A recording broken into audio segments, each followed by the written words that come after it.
The film begins with the main character, Jake Sully, narrating his simple and peaceful life in Pandora as the chief. He and his wife Ney'tiri have 5 children, 2 sons, Ney'tiri and Loak, a daughter, Tuck, their adopted daughter Kiri, and a human boy named Spider. Jake then clarifies that Kiri is the daughter of his dear friend Grace, who died while assisting the Na'vi people in their fight against humans. Spider, on the other hand, was left behind when all the humans returned to Earth after losing their battle. Jake claims that the kids play together and look out for one another. Despite their differences in color and size, Jack mentions that the children all live together as a family. Ney'tiri, on the other hand, dislikes Spider because he is revealed to be the son of Colonel Miles Quaritch, the evil man who nearly wiped out the Navis. Spider was apparently left behind on Pandora because he was too small to be transported back to Earth. Kiri, on the other hand, has a special relationship with Spider and adores him. Because the human boy has spent his entire life with the Na'vi people, he believes he is one of them. When Ney'tiri and Jack are talking one night, they notice some bright spaceships in the sky. The spaceships suddenly approach and begin wreaking havoc. The Amatikea habitat is set on fire, resulting in widespread devastation and the deaths of many animals. A group of soldiers armed with robotic artillery emerges from the spaceships to finish off whatever is left of the place. Ney'tiri and Jake, who are watching from a distance, are surprised to learn that it is an RDA spaceship carrying humans to colonize Pandora and construct another main operating station.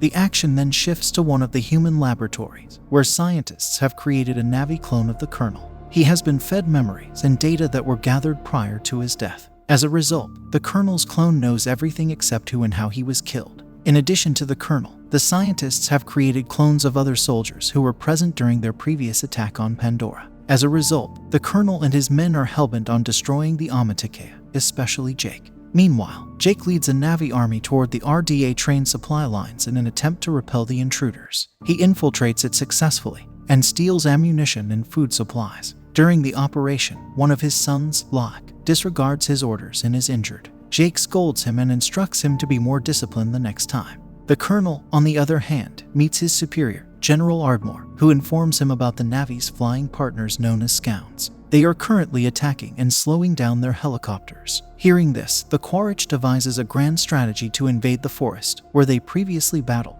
and gather information about them. He and his other companions soon arrive at the forest. Regrettably, Jake's children are also playing in the same forest. The Colonel then looks around their previous battlefield and discovers his robotic suit, which still contains his remains. Loak notices all of this and immediately contacts his father via a voice transmitter worn around his neck. Jake takes note of this and advises Loak to stay away from them and leave quietly. He and Ney'tiri then fly toward the forest to ensure the safety of their children. Unfortunately, when Loak and his siblings attempt to flee, they are apprehended by humans. The Colonel examines their fingers closely and discovers that they are the children of his arch-rival. Ney'tiri and Jake arrive just in time to attack the soldiers. They are able to free the majority of their children, but not Spider. Unfortunately, the evil humans kidnap the boy. When the Colonel later asks Spider his name, he quickly realizes that he is his son. Back in Amatikea, Jake approaches his wife and suggests they leave and travel to the eastern seaboard. He is concerned that Spider will reveal their location to the Colonel and his men. Jake also tells Ney'tiri that until he joins the tribe, the humans will continue to attack them because he is the one who killed Colonel Quaritch in the first place. Ney'tiri doesn't want to leave her lovely home, but she knows what her husband says is true. As a result, she is compelled to accompany him on his journey. General Ardmore, on the other hand, tortures Spider by putting him in a rotating machine. He tries unsuccessfully to elicit vital information from the boy. Spider is too devoted to his Na'vi parents and refuses to budge. Surprisingly, the Colonel cannot bear the sight of his son in this condition, and he immediately stops the spinning machine. He then approaches the General and informs her that he will deal with Spider in his own unique way. Later, in a separate room, he meets with the boy and assures him that he is not a bad person.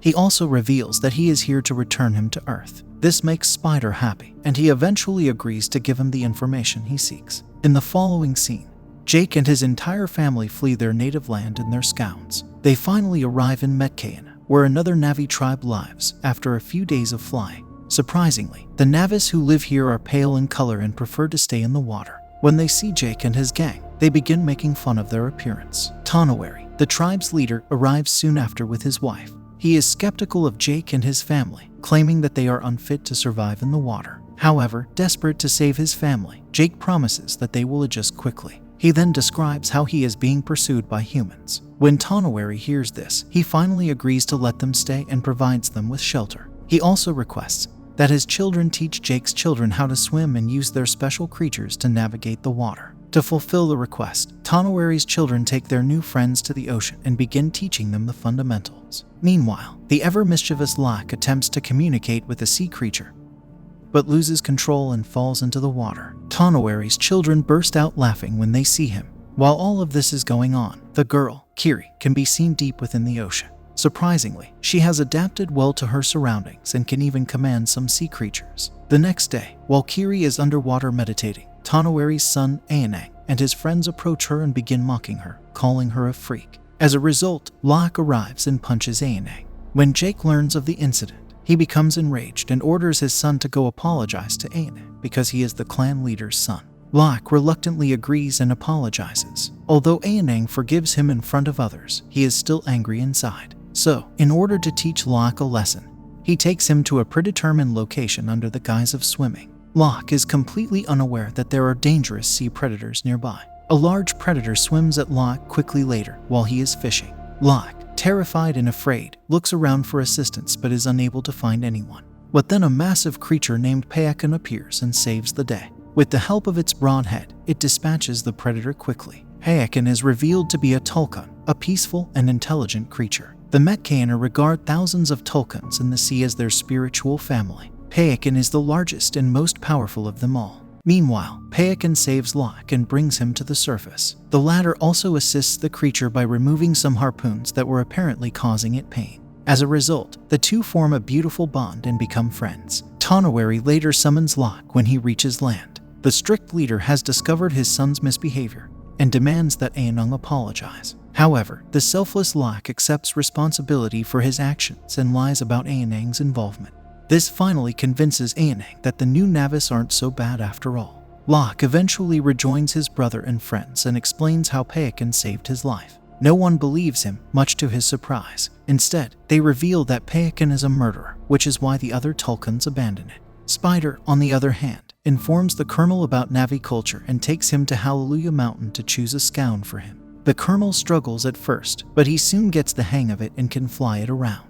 Soon after, he receives information about Jake's possible location and leads his army to the Metcaener Reef. When he arrives, he confronts some water Navis and asks if they know Jake. When the Navis say no, the evil humans murder one of them and burn down their homes. Regardless, the Navis stand by their statement. With no other options, the Colonel orders his team to execute Plan B. Now he wants to slaughter a large number of Tulkuns in the hopes of luring Jake out. However, there is another advantage to killing them. The Tulkuns have a valuable liquid inside their brains that can extend their lives. A single liter of this liquid will sell for millions of dollars on Earth. Soon after, some hunters begin pursuing the sea monsters. They hit them with numerous trackers, knocking them out. In a heartbreaking scene, we see a mother Tulkun brutally murdered while her offspring stands by in shock. The humans eventually leave, leaving the trackers behind in the Tulkuns. When the Metcaener learn that their friends are being murdered, they become enraged and decide to engage the attackers. Jake, on the other hand,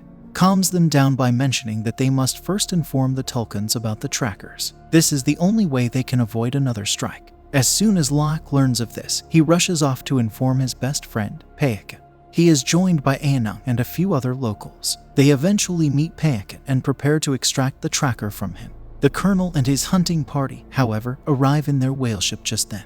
Locke contacts his father and informs him of the situation after seeing them. He and his friends also manage to extract the tracker from Payakan's body in the nick of time.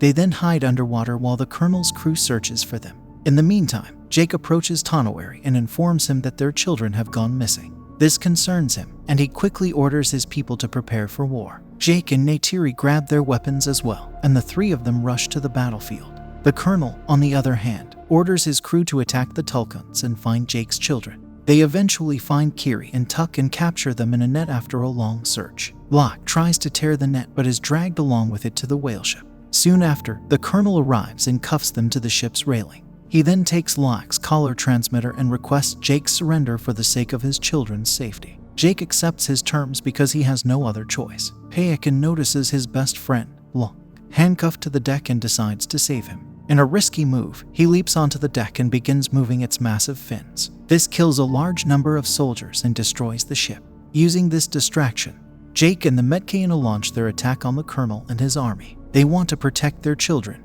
but they also want vengeance. Meanwhile, Spider destroys the whale ship's controller, causing it to collide with the rocks and fill with water. Next, Jake and his eldest son, Ney'tiri, rush up the deck to rescue Locke, Tuck, and Kiri. The children are then ordered to return to safety, but Locke refuses. Instead, he makes the decision to save his adopted brother Spider. Ney'tiri joins him, and after some searching, they find Spider. The Colonel notices them as they prepare to leave the ship and opens fire. Unfortunately, one of the bullets strikes Ney'tiri, leaving him severely injured. Locke and Spider rush him to the shore to see their mother, but he dies due to excessive blood loss. Ney'tiri begins crying and screaming as she watches her son die in front of her eyes. Meanwhile, the evil Colonel uses his scout to capture Kiri and Tuck. He later connects with Jake and reveals that he has both of his daughters with him. After learning this information, Jake calms Ney'tiri down and convinces her to join him in saving their daughters. The latter agrees, and enraged, she calls her scout, grabs her bow and arrows, and flees towards the ship. As Jake approaches the ship, an explosion occurs, killing the Colonel's men. Ney'tiri also arrives and begins shooting arrows at the remaining humans, instantly killing them. Meanwhile, Jake locates and releases his young daughter, Tuck, but the Colonel appears at the same time. Kiri is being held at knife point by him. He then threatens Jake to lay down his weapons, which he reluctantly does. Meanwhile, a vengeful Ney'tiri kidnaps Spider and threatens to kill him. The Colonel initially states that he has no relationship with Spider, but after Ney'tiri makes a small cut in the boy's chest, he immediately leaves Kiri. With this, Ney'tiri and her family prepare to leave, but the Colonel says he will hunt Jake down and kill him again. Later, Jake realizes that in order to live a peaceful life, he must eliminate the Colonel. As a result, he returns to the battlefield. This time, the arch-rivals engage in a traditional fist fight. It's a brutal one, and the two compete stride for stride. But it is our hero, Jake, who triumphs in the end. He is able to wrap his arms around the Colonel's neck and knock him out. Jake believes he is dead and lets him drown in the water. Unfortunately, he also struggles to breathe and sinks to the bottom. At the same time, Locke comes to his aid and returns him to the surface. Later, Payakan transports the entire family to the shore. Spider, on the other hand, pulls his biological father out of the water and saves his life. Spider, however, refuses to leave the place with the Colonel and returns to his adoptive family. Jake's family and the entire Metkayina tribe bury Ney'tiri's body at the bottom of the ocean, where the lighting tubes embrace him as their own in the final scene. The film concludes with Jake recalling his fondest memories of his elder son and realizing he is in heaven with their gods.